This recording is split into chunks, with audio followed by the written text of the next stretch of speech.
저는 시아버지가 제 몸 위에서 절정에 달하는 순간 정신이 번쩍 들었습니다. 새벽 5시 제 허벅지 안쪽으로 흘러내리는 뜨거운 흔적, 아직도 제 안에 박혀 있는 그분의 것이 천천히 빠져나오는 감촉, 그리고 제 목과 가슴에 남은 붉은 자국들. 순간 정신이 번쩍 들면서 소름이 돋았어요. 저는 지금 죽은 남편이 아버지와 벌거벗은 채 한 침대에 누워 있었습니다. 방금 전까지만 해도 그분 밑에서 신음하며 절정을 맞았던 제 자신이 믿기지 않았어요. 남편 제역의 사진이 놓인 화장대가 바로 보이는 곳에서 말이에요. 가슴 깊숙한 곳에서 올라오는 자기 혐오와 동시에 아직도 몸 안에 남아있는 쾌락의 여운이 모순된 감정들로 저를 미치게 만들었습니다. 남편에게 미안하다는 마음과 시아버지를 더 원하는 제 자신에 대한 혐오감. 그런데 왜 이렇게 만족스러운 걸까요? 석 달 전만 해도 상상조차 할 수 없었던 일이었습니다. 남편이 교통사고로 세상을 떠난 건 지난 겨울이었어요. 출근길에 트럭에 치여 즉사했다는 연락을 받았을 때 제 다리에서 힘이 빠져 주저앉았습니다. 30에 남편을 잃는다는 게 이렇게 참혹한 일인 줄 몰랐어요. 신혼 때 남편과 이 집에 처음 왔던 날이 떠올랐습니다. 시아버지가 우리 재역 잘 부탁한다며 제 어깨를 툭툭 치시던 모습, 그때는 정말 그냥 든든한 아버지였는데 그 똑같은 손이 방금 전까지 제 몸을 어루만지고 있었다는 현실이 아찔했어요. 장례식장에서 시아버지가 제 어깨를 붙잡고 흔들리며 우시던 모습이 아직도 선명합니다. 그분도 외아들을 잃은 아버지였으니까요. 55의 나이에 백발이 성성한 머리로 오열하시는 모습에 가슴이 찢어졌어요. 남편이 떠난 후 저는 완전히 무너졌습니다. 빈집에서 혼자 지내는 게 견딜 수 없었어요. 밤마다 베개를 적시며 울다가 새벽에 잠들고 낮에는 멍하니 허공만 바라보는 날들. 제대로 밥도 못 먹고 씻지도 않고 그냥 죽은 듯이 지냈습니다. 바로 그때 시아버지가 매일 저를 찾아오기 시작했어요. 처음에는 그냥 안부만 묻고 가시는 정도였습니다. 하지만 제가 제대로 챙겨 먹지 못하고 집안일도 손에 잡히지 않는 모습을 보시고는 직접 나서기 시작하셨어요. 아침마다 시장에서 장을 보고 와서 아침을 차려주셨습니다. 고장난 전구를 갈아주시고 막힌 하수구를 뚫어주시고 쌓인 빨래를 개켜주기도 하셨어요. 제가 멍하니 앉아있으면 옆에서 무언의 위로를 건네주셨습니다. 매일 아침 남편 사진에 인사를 드릴 때마다 가슴이 복잡했어요. 사진 속 남편은 여전히 환하게 웃고 있었습니다. 마치 괜찮아, 지우야. 아버지가 너를 지켜주고 있구나라고 말하는 것 같기도 했고, 때로는 어떻게 이럴 수 있어? 라고 책망하는 것 같기도 했어요. 처음 몇 주는 정말 아버지 같은 분이었습니다. 시아버지는 매일 아침 7시에 오셔서 저녁 9시까지 계셨어요. 그분 덕분에 저는 다시 사람다운 생활을 할 수 있었습니다. 함께 밥을 먹고 간단한 대화를 나누고 남편 이야기를 하며 슬픔을 나눴어요. 처음에는 정말 그냥 아버지였어요.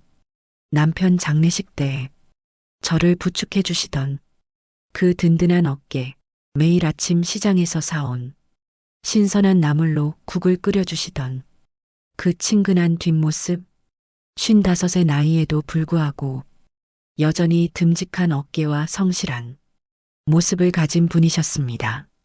그렇게 2달이 흘렀습니다. 시아버지는 여전히 매일 저를 찾아오셨고 저는 그분이 없는 하루를 상상할 수 없게 되었어요. 어느새 그분의 발걸음 소리만 들어도 가슴이 설레기 시작했습니다. 하지만 그게 이상한 감정이라는 걸 저는 애써 부정했어요. 그저 의지하는 것뿐이라고, 외로움이 만들어낸 착각이라고 스스로를 달랬습니다. 변화가 시작된 건 그분이 감기에 걸리셨을 때였어요. 등이 뻐근하다며 파스를 붙여달라고 하셨습니다. 셔츠를 벗으시는 그분의 등을 보는 순간 저도 모르게 숨이 멎었습니다. 55이라는 나이가 믿기지 않을 만큼 넓고 탄탄한 어깨, 아직도 단단하게 남아있는 근육들, 파스를 붙이려고 그 등에 손을 댔을 때 제 손이 떨리고 있다는 걸 느꼈어요. 시아버지도 제 떨림을 느끼셨는지 잠시 움직임을 멈추셨습니다. 그 순간 흐르는 침묵이 너무나 무거웠어요. 그날 이후로 뭔가가 달라지기 시작했습니다. 시아버지가 집에 계시는 시간이 점점 길어졌어요. 저녁을 함께 드시고 설거지를 도와주시고 늦은 시간까지 TV를 보며 이야기를 나누시곤 했습니다. 설거지를 할 때, 우연히 스치는 손길, 소파에 앉을 때, 조금씩 가까워지는 거리, 대화 중에 길어지는 시선들, 둘 다 느끼고 있었지만 아무도 먼저 말하지 않았어요.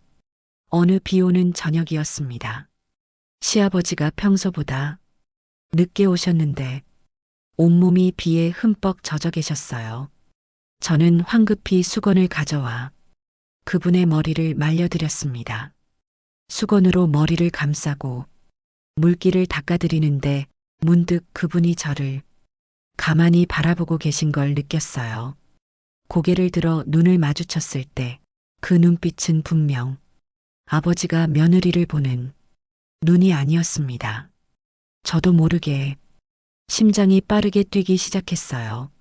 시아버지가 낮은 목소리로 제 이름을 불렀습니다. 그 목소리에 담긴 무언가가 제 온몸을 떨게 만들었어요.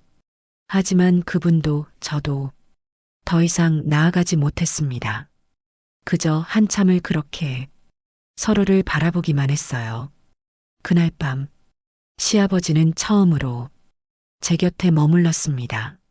너무 늦었으니 객실에서 주무시라고 했고 그분은 잠시 망설이시다가 고개를 끄덕이셨습니다. 하지만 그날 밤 저는 잠을 이룰 수 없었습니다. 얇은 벽 하나를 사이에 두고 그분이 주무시고 계시다는 사실이 제 마음을 어지럽게 만들었어요. 이게 뭐지? 이 감정은 대체 뭐지? 저는 베개를 꼭 안고 스스로에게 물었습니다. 그 이후로 시아버지는 자연스럽게 자주 머물게 되었어요. 처음에는 각자 방에서 주무셨지만 어느 날 밤 악몽에 시달리던 제가 비명을 지르며 깨어났을 때 시아버지가 달려와 제 방문을 두드리셨습니다. 문을 열었을 때 그분의 걱정스러운 얼굴을 보자 그만 눈물이 터져 나왔어요. 꿈에 남편이 나타났다고 너무 무서웠다고 말하자 시아버지가 조심스럽게 제 어깨에 손을 올리며 괜찮다고 아무 일도 없을 거라고 말씀하셨습니다. 그날 밤 시아버지는 제 방 바닥에 이불을 깔고 주무셨습니다. 하지만 악몽은 계속되었고 며칠 후부터는 그분이 제 침대 옆 작은 소파에서 주무시게 되었어요. 그분의 고른 숨소리를 들으며 잠이 드는 것이 유일하게 편안한 시간이었습니다. 일주일쯤 지났을까요? 어느 날 새벽 악몽에서 깬 저는 무의식적으로 손을 뻗어 시아버지의 손을 잡았습니다. 그분도 깨어나셔서 제 손을 꽉 잡아주셨어요. 그 따뜻한 손길에 저는 조금씩 진정되었습니다. 하지만 손을 놓고 싶지 않았어요. 그분도 제 손을 놓지 않으셨습니다. 그렇게 손을 잡은 채 우리는 다시 잠들었어요.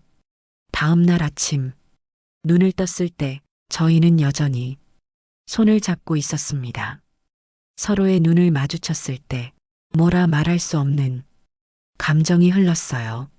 시아버지가 미안하다며 손을 놓으시려 했지만 저는 오히려 더 꽉 잡았습니다. 이렇게 있으니 편안하다고 그렇게 말했습니다.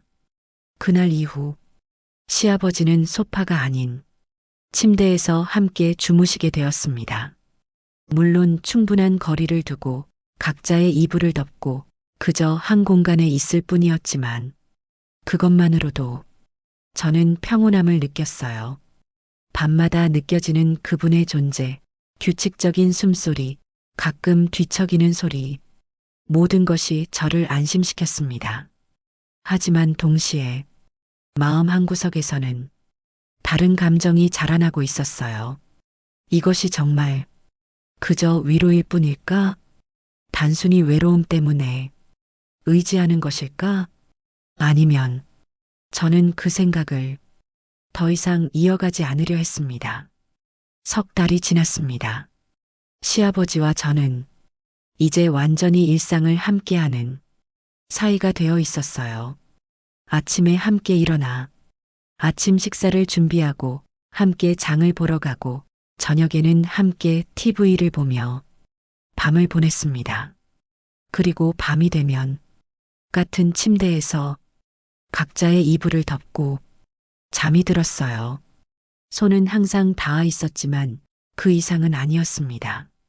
하지만 매일 밤 그분의 체온이 느껴질 때마다 제 마음속 어딘가에서는 더 가까이 가고 싶다는 욕망이 커져가고 있었어요.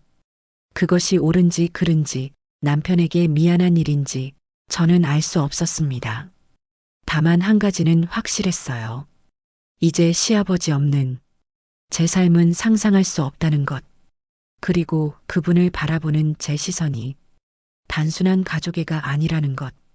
하지만 우리는 여전히 그 선을 넘지 않고 있었습니다. 서로를 의식하면서도 조심스럽게 거리를 유지하며 그렇게 긴장과 설렘 속에서 조금씩 더 가까워지고 있었어요. 마치 언젠가는 터질 것 같은 팽팽한 줄 위를 걷는 것처럼 그 운명의 순간이 곧 찾아올 줄은 저희 둘 다 몰랐습니다. 그날은 평범한 저녁이었습니다. 시아버지가 거실 전구를 갈아 끼우시려고 의자 위에 올라가셨어요. 저는 부엌에서 설거지를 하며 내일 저녁 메뉴를 생각하고 있었습니다. 그때 뒤에서 쿵 하는 둔탁한 소리와 함께 그분의 신음이 들렸습니다. 돌아보는 순간 심장이 멎는 줄 알았어요. 시아버지가 바닥에 쓰러져 왼쪽 팔을 부여잡고 괴로워하고 계셨습니다. 의자가 미끄러진 모양이었어요. 아버님, 저도 모르게 비명을 지르며 달려갔습니다. 그분의 얼굴이 고통으로 일그러져 있었고 왼쪽 팔이 이상한 각도로 꺾여 있었어요. 손이 너무 떨려서 휴대폰을 제대로 잡을 수조차 없었습니다. 남편을 잃은 지 채 반년도 되지 않았는데 이제 막 삶의 이유를 찾았는데 또 누군가를 잃을 수는 없었습니다. 절대 안 돼. 그런 생각뿐이었어요. 겨우 정신을 차리고 119에 전화를 걸었습니다.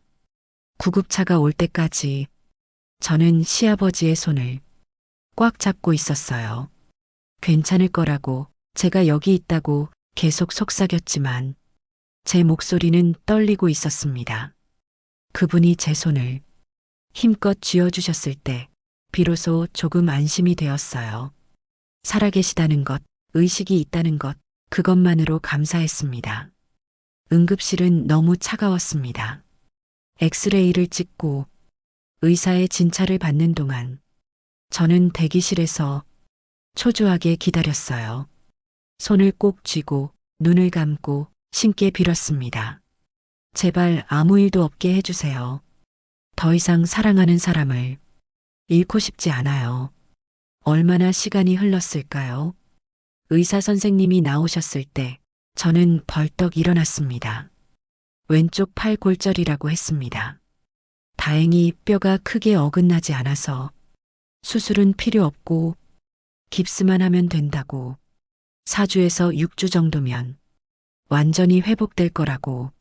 하지만 그동안 왼쪽 팔을 전혀 쓸 수 없으니 일상생활에 많은 불편이 있을 거라고 말씀하셨습니다.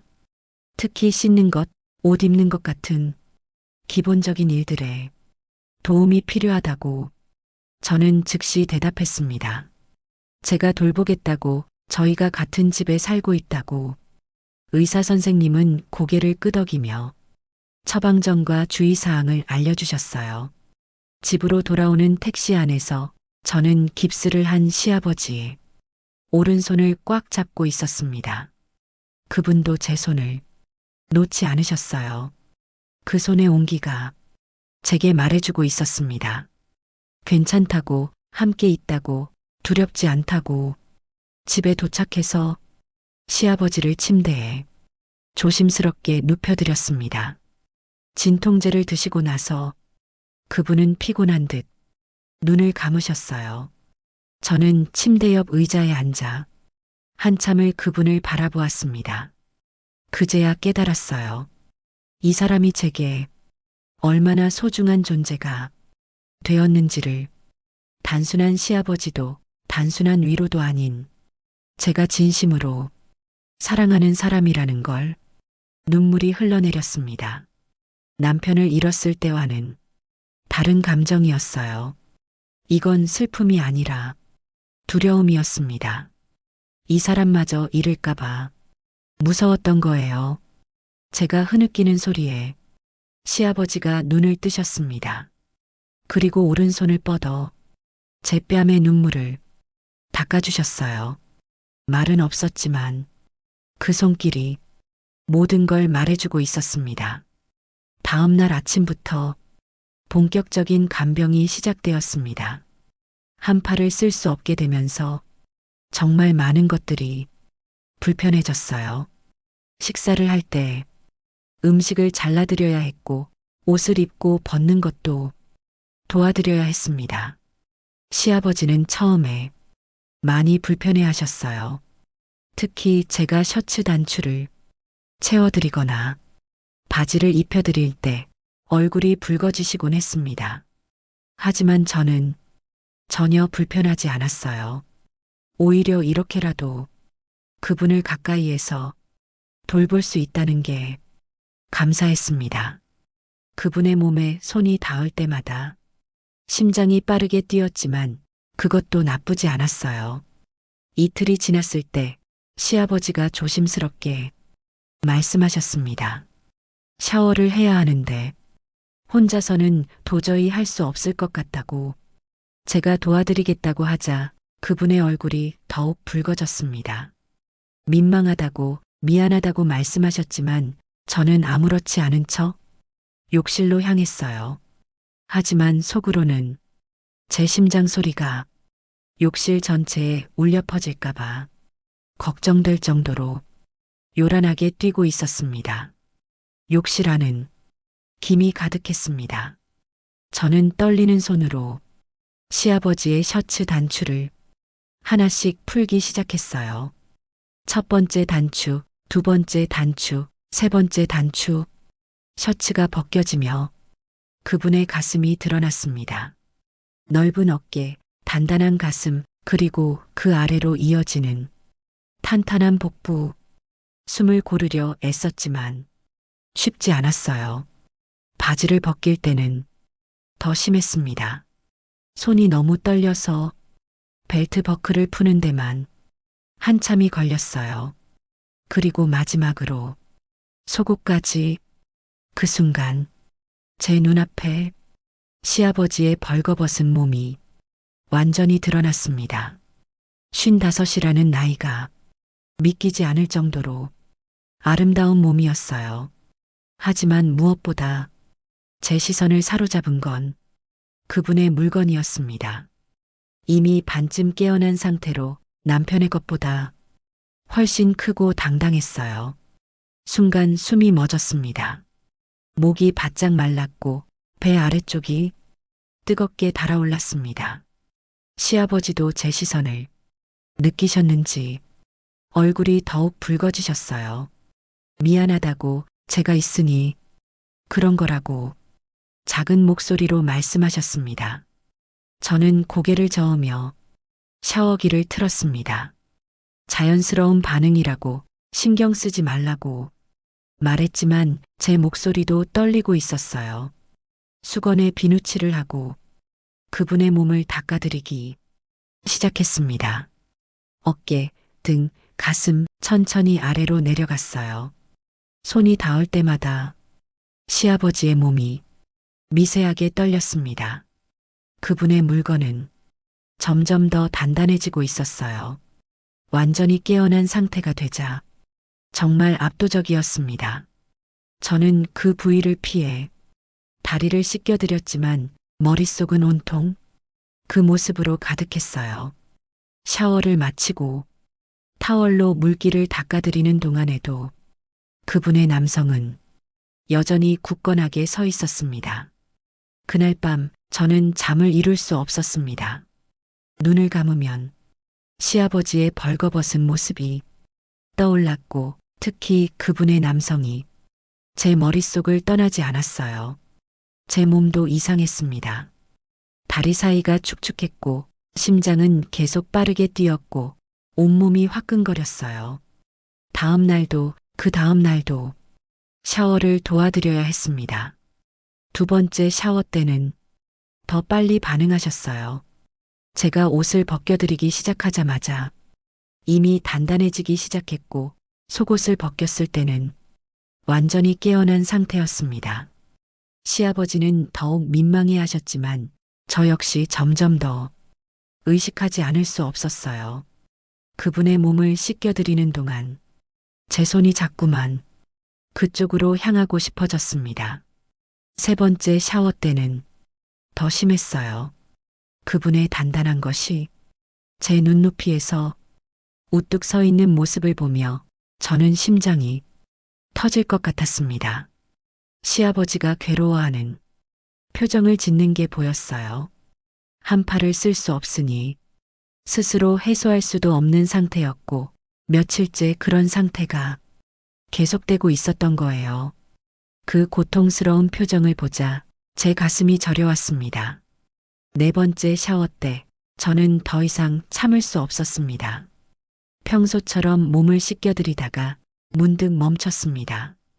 그리고 그분의 눈을 똑바로 바라보았어요. 힘드시죠? 제가 도와드릴까요? 그렇게 물었습니다. 시아버지의 눈이 크게 떠졌습니다.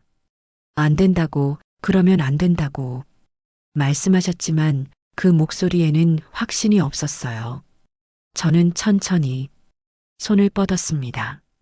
그리고 그분의 그것을 감쌌어요. 뜨겁고 단단했습니다. 제 손에 가득 차는 느낌에 온몸이 떨렸어요. 시아버지가 깊은 신음을 흘렸습니다. 제 이름을 부르셨어요. 그 목소리가 너무 간절해서 저는 천천히 손을 움직이기 시작했습니다.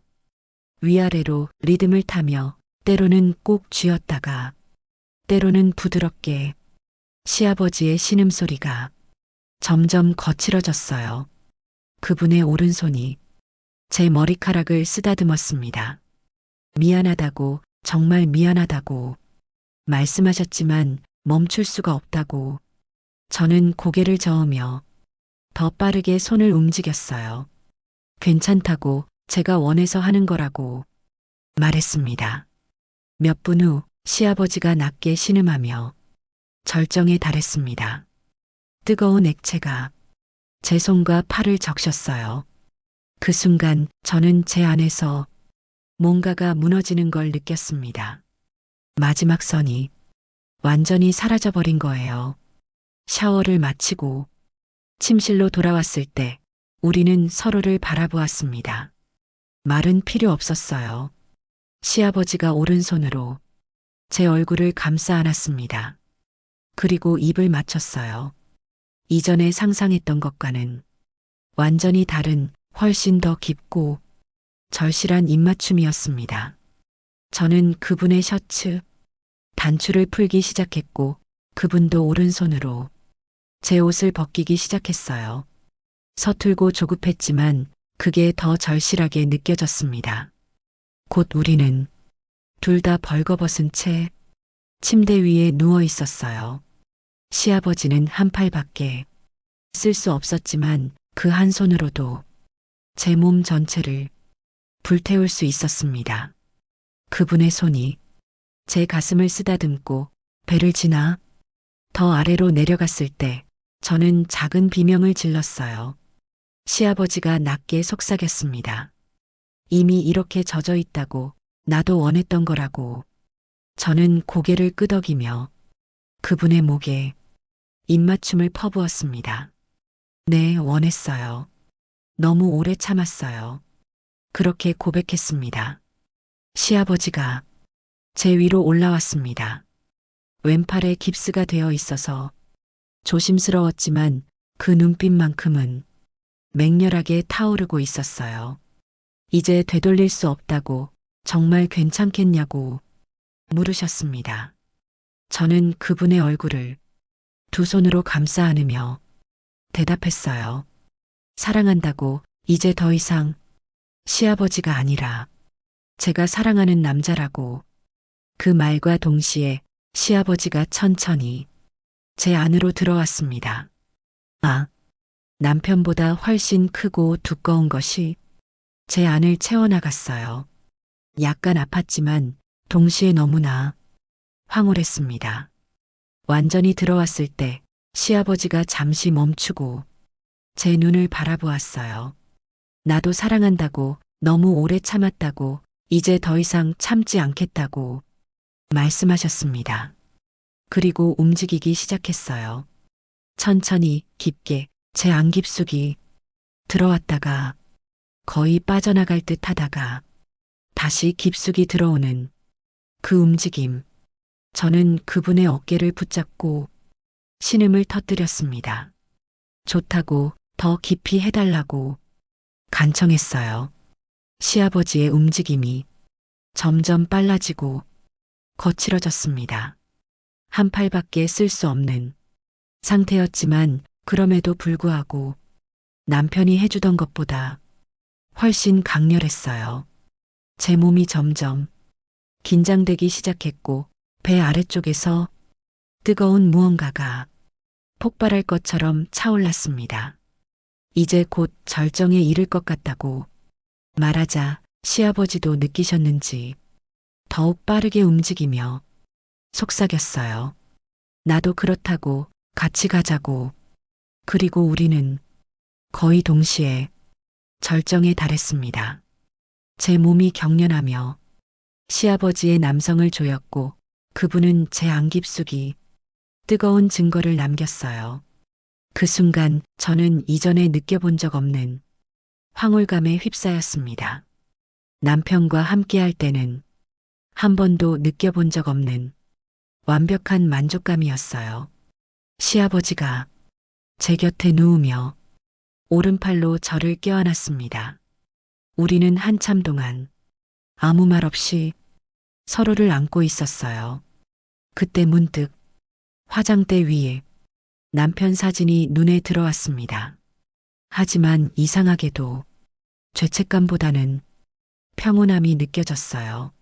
마치 남편이 괜찮다고, 행복하라고 말해주는 것 같았습니다. 저는 시아버지의 품에 안겨 처음으로 진정한 안식을 느꼈습니다. 이것이 사랑이라는 걸 온몸으로 느끼며 잠에 빠져들었어요. 그날 이후 저희의 관계는 완전히 달라졌습니다. 시아버지의 팔이 낫는 4주 동안 저희는 낮에는 평범한 시아버지와 며느리처럼 지냈지만 밤이 되면 연인이 되었어요. 매일 밤 샤워를 도와드리며 자연스럽게 하나가 되었고 때로는 아침에 깨어나자마자 서로를 탐하기도 했습니다. 한 팔밖에 쓸 수 없는 상태였지만 그럼에도 불구하고 시아버지는 제게 상상할 수 없는 쾌락을 주었어요. 남편과의 관계에서는 느껴본 적 없는 강렬함이었습니다. 남편은 항상 조심스럽고 부드러웠지만 시아버지는 달랐어요. 거칠고 절실하게 마치 저를 삼켜버릴 것처럼 사랑했습니다. 하지만 물론 죄책감이 완전히 사라진 건 아니었어요. 매일 아침 남편 사진 앞에서 향을 피울 때마다 가슴이 먹먹했습니다. 미안해, 여보. 하지만 나도 살아야 해. 나도 사랑받고 싶어. 속으로 중얼거리곤 했어요. 시아버지도 마찬가지였던 것 같습니다. 어느 날 밤 관계를 가진 후 그분이 말씀하셨어요. 자신은 정말 나쁜 아버지라고 죽은 아들의 아내를 이렇게 사랑하다니. 저는 그분의 얼굴을 쓰다듬으며 대답했습니다. 나쁜 아버지가 아니라고, 우리 둘 다 그냥 외로웠던 거라고, 그리고 서로에게 끌린 거라고, 이건 잘못이 아니라고. 하지만 세상 사람들은 그렇게 생각하지 않을 거라는 그분의 말씀에 저도 할 말이 없었습니다. 시아버지와 며느리가 이런 관계라는 게 알려지면 어떻게 될지 저희 둘 다 알고 있었으니까요. 그럼 조심하면 된다고, 아무도 모르게 우리끼리만 사랑하면 된다고 제가 말했지만 과연 그게 가능할까 하는 불안감은 늘 마음 한구석에 있었어요. 동시에 다른 질문들도 저를 괴롭혔습니다. 이것이 정말 사랑일까? 아니면 단순히 외로움이 만들어낸 착각일까? 매일 밤 시아버지의 품에서 잠들면서도 낮이 되면 다시 의심했습니다. 그분이 저를 보는 시선에서 진짜 사랑을 읽을 수 있는 건지, 아니면 제가 보고 싶은 것만 보고 있는 건지, 남편을 잃은 슬픔이 저를 다른 남자에게 의존하게 만든 건 아닌지. 하지만 시아버지가 제 머리를 쓰다듬어 주실 때, 제가 아플 때 밤새 돌봐주실 때, 제가 울 때 말없이 안아주실 때마다 확신했어요. 이건 단순한 위로나 의존이 아니라는 걸, 진짜 사랑이라는 걸.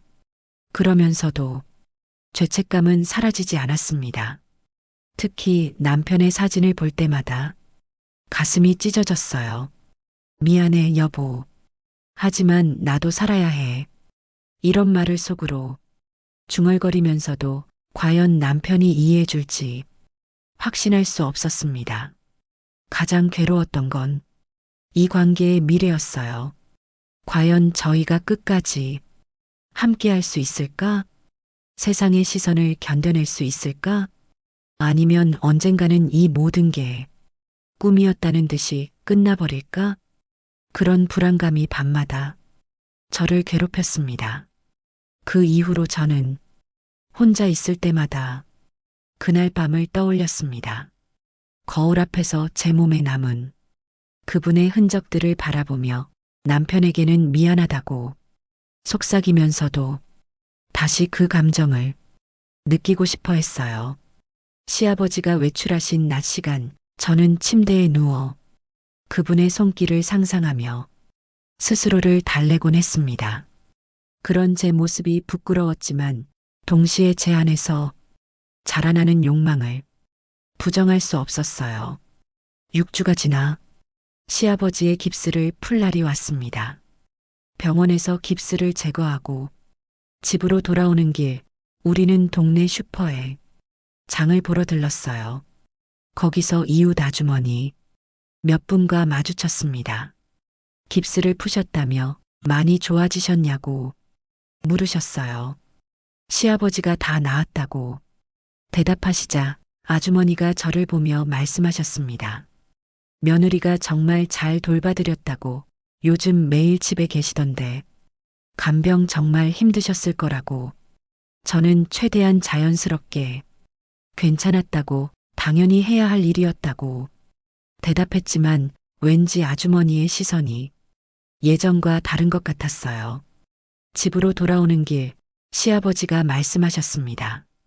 이웃들이 뭔가 눈치챈 것 같다고, 요즘 우리를 보는 시선이 좀 이상하다고. 설마요, 우리가 조심했는데. 그렇게 대답했지만 속으로는 저도 느끼고 있었어요. 이웃들의 시선이 미묘하게 변한 걸. 그날 밤 저는 시아버지 품에 안겨 한참을 울었습니다. 두려웠어요. 이 사랑이 들킬까봐, 세상 사람들이 저희를 손가락질할까봐, 그분과 헤어져야 할까봐. 시아버지가 제 등을 토닥이며 말씀하셨어요. 괜찮다고, 무슨 일이 있어도 저를 지켜주겠다고. 그 따뜻한 말에 조금 안심이 되었지만 불안감은 완전히 사라지지 않았습니다. 며칠 후 제가 슈퍼에 갔을 때 아주머니들이 수군거리는 소리가 들렸습니다. 요즘 상철 씨가 며느리 집에서 계속 지내신다고, 밤에도 안 가시고 거기서 주무신다고. 며느리 혼자 두기 불안하니까 그러시는 거겠지만, 시아버지가 며느리 집에서 계속 같이 사는 게 좀 이상하지 않냐는 말들이었어요. 가슴이 철렁 내려앉았습니다. 이미 소문이 퍼지기 시작한 거였어요.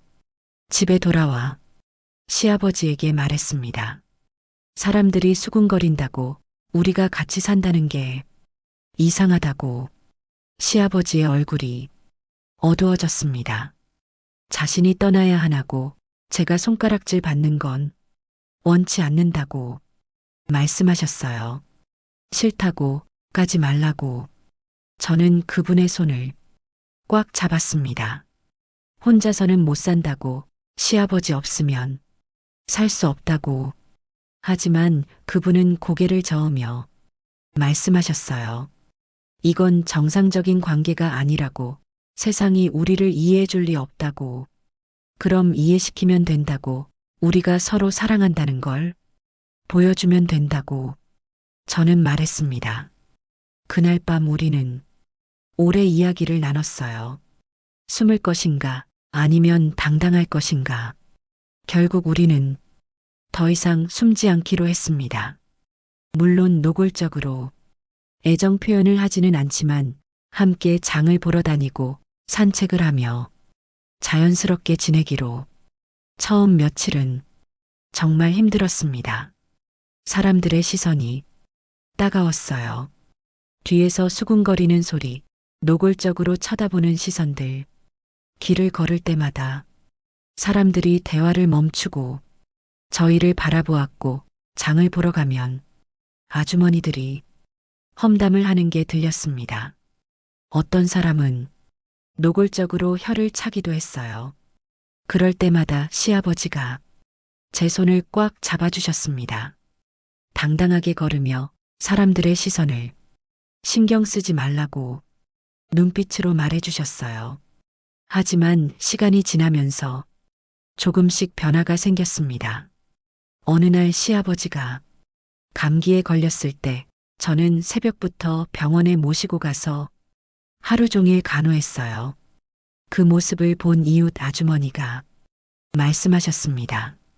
정말 효부라고, 시아버님을 저렇게 잘 모시다니. 요즘 같은 세상에 보기 드물다고.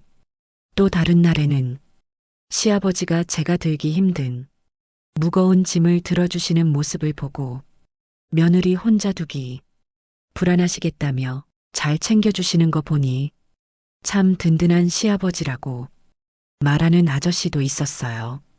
물론 모두가 그렇게 생각하는 건 아니었습니다. 여전히 이상한 눈으로 보는 사람들도 있었고, 노골적으로 험담하는 사람들도 있었어요.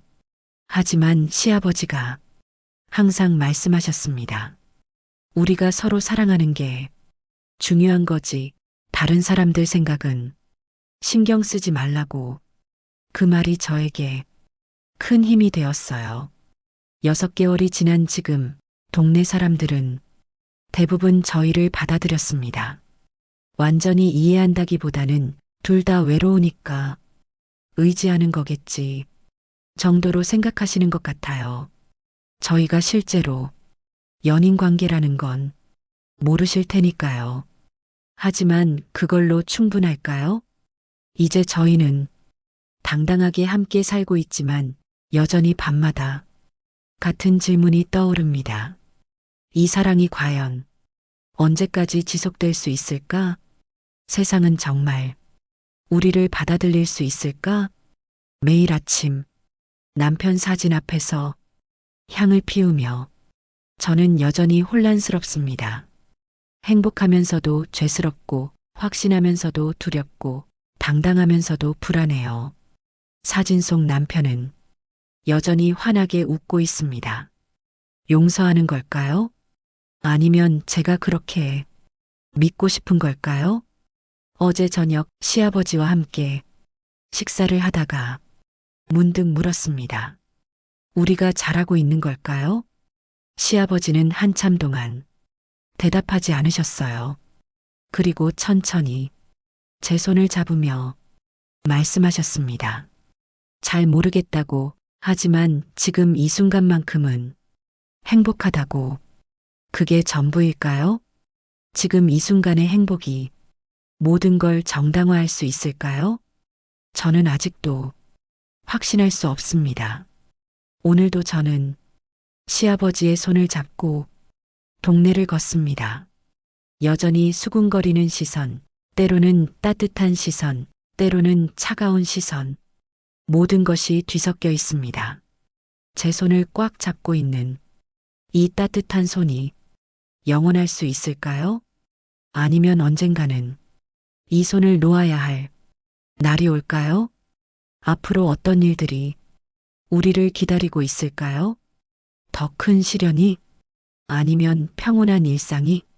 어쩌면 우리가 상상도 못한 새로운 행복이 기다리고 있을지도 모릅니다. 아니면 견딜 수 없는 고통이 기다리고 있을지도. 저는 아직 아무것도 모릅니다.